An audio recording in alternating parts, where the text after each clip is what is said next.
So there you go. I create another login called student. I create a SQL Server student, okay? And all right, so we can even create a new query, etc. Let's just find it on database, etc. But we can have here new query. Okay, let's create a database path.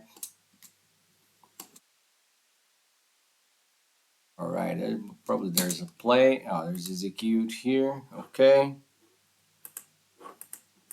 let's create using the paths. Create a table. Let's add records.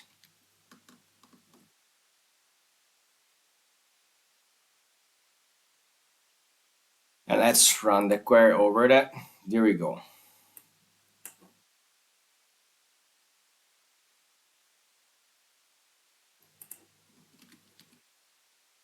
Here we go.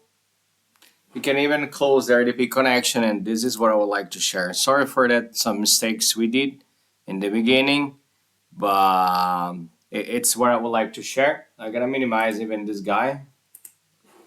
And here we're going to automate the server creation using Cloud SDK. Okay.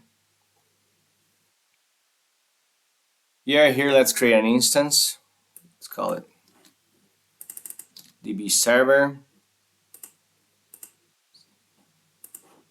Actually, I'm going to do this in the next video to not make you waste so much time.